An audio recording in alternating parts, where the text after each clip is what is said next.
नमस्ते, मैं डॉक्टर एकता चोटाई। हमने लास्ट वीडियो में देखा था एड़ी के दर्द के बारे में, जहां मैंने बोला था कि एड़ी में दर्द होने के दो कॉमन रीजंस हैं। एक है प्लांटर फेशियाटिस और एक है कैल्केनियल स्पर। प्लांटर फेशियाटिस के बारे में हमने लास्ट वीडियो में देखा था। आज के इस वीडियो में हम डिस्कस करते हैं कैल्केनियल स्पर। हमारी एड़ी की जो हड्डी है उसका नाम है कैल्केनियस। कभी कभार ये कैल्केनियस हड्डी या ये कैल्केनियस बोन के नीचे कैल्शियम डिपॉजिट हो जाता है, यानी कैल्शियम जमा हो जाता है। इस वजह से हड्डी में उभार यानी ग्रोथ आ जाता है, या सिंपल लैंग्वेज में आप कह सकते हो कि हड्डी थोड़ी एक जगह से बढ़ जाती है। तो इस वजह से जो हड्डी के आजू बाजू जो टिश्यूज़ होते हैं, लिगामेंट्स होते हैं, जो फेशियाज होते हैं, उस पर दबाव पड़ता है। उस वजह से हमें हड्डी में बहुत दर्द होता है और इसी कंडीशन को हम कहते हैं कैल्केनियल स्पर। कैल्केनियल स्पर क्यों होता है ये देखते हैं। लंबे समय तक खड़े होना, लंबे समय तक चलना, बहुत ज़्यादा वजन हो जाना, दैट इज़ ओवरवेट होना, उस वजह से भी कैल्केनियल स्पर हो सकता है। बढ़ती उम्र यानी जैसे जैसे उम्र बढ़ती है, ये भी एक कॉमन रीज़न है कैल्केनियल स्पर होने का।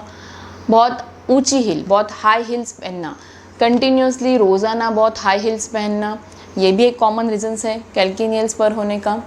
आप सबके मन में एक सवाल तो ज़रूर आया होगा कि इस वजह से कैल्शियम डिपॉजिट कैसे होता है।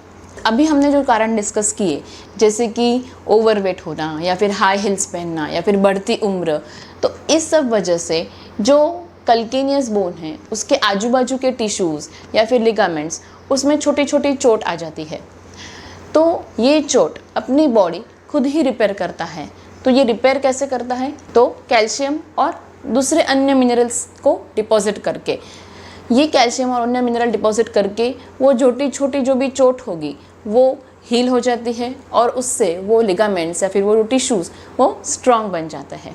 कभी कभार ये हीलिंग प्रोसेस में ये कैल्शियम कैल्केनियस बोन के नीचे बहुत ज़्यादा जमा हो जाता है और उस वजह से ये एक्स्ट्रा ग्रोथ आ जाती है और इसी कंडीशन को हम कहते हैं कैल्केनियल स्पर। और उसी वजह से जो भी आजू बाजू के जो लिगामेंट्स है, जो फेशियाज है, जो टिश्यूज़ है, उस पर बहुत दबाव पड़ता है क्योंकि वो एक्स्ट्रा ग्रोथ है, नॉर्मल बोन से ज़्यादा एक्स्ट्रा है। तो उस वजह से आजू बाजू के टिश्यूज़ में दबाव पड़ता है और हमें दर्द महसूस होता है।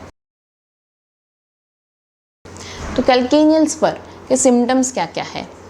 तो एड़ी में बहुत ज़्यादा दर्द होना, एड़ी में चुभन जैसा महसूस होना, बैठकर लंबे समय तक बैठ के उठने के बाद दर्द महसूस होना, अपने एंकल के आजू बाजू सूजन जैसा महसूस होना, थोड़ा सा लाल हो जाना, चलते वक्त, सीढ़ियाँ चढ़ते वक्त दिक्कत महसूस होना, ये सब कैल्केनियल स्पर के ही लक्षण हैं।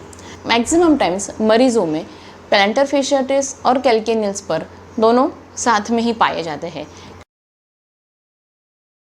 तो इससे हम कैसे बच सकते हैं? तो अगर आपका वज़न बहुत ज़्यादा है तो उसे कंट्रोल में करिए। अगर आप रोज़ाना हाई हील्स, ऊंची हील्स पहनते हैं तो उसे प्लीज़ अवॉइड कीजिए। अच्छी तरह से कुशन वाले अच्छे जूते पहनिए।